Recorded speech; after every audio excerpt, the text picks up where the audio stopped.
Dans cette vidéo, je vais passer en revue les étapes de dépannage de base en cas de panne d'InDesign.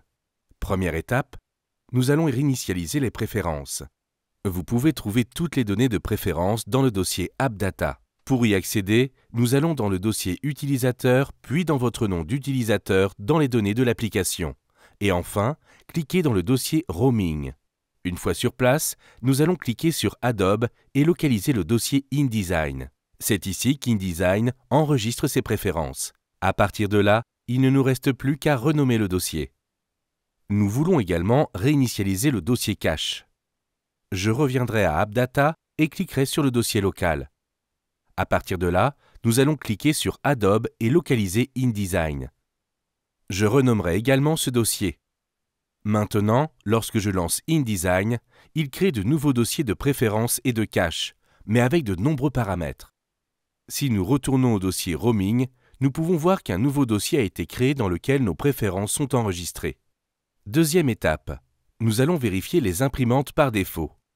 Je vais accéder aux paramètres de l'imprimante de mon système et nous pouvons essayer de changer la valeur par défaut à Adobe PDF ou Microsoft Print to PDF. Assurez-vous également que l'option permettant à Windows de gérer mon imprimante par défaut n'est pas cochée. Maintenant, nous pouvons sélectionner Microsoft Print to PDF et ici, nous pouvons voir une option pour définir comme valeur par défaut. Ensuite, nous pourrions lancer InDesign et voir si cela a résolu le problème. Troisième étape, nous allons exécuter InDesign en tant qu'administrateur.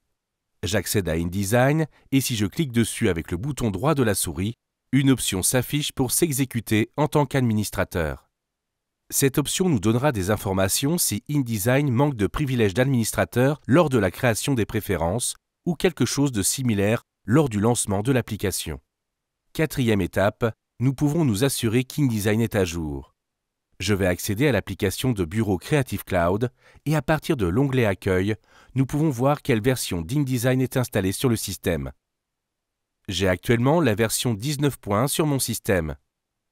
Je peux accéder à l'onglet Applications et sous Mise à jour, je peux voir qu'une mise à jour est disponible pour InDesign.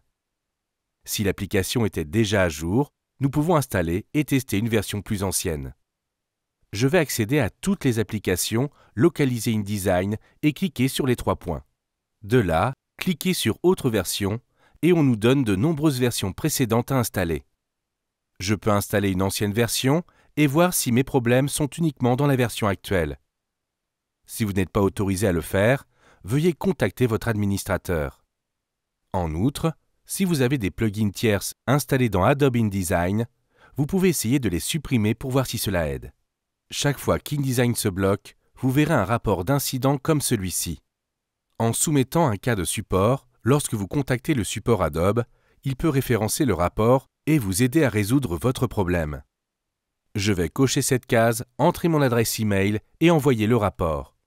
Je peux également cliquer sur Afficher le rapport ici pour voir le rapport complet que je pourrais copier et coller dans un document texte à partager avec le support Adobe. Voici quelques étapes de dépannage de base pour InDesign.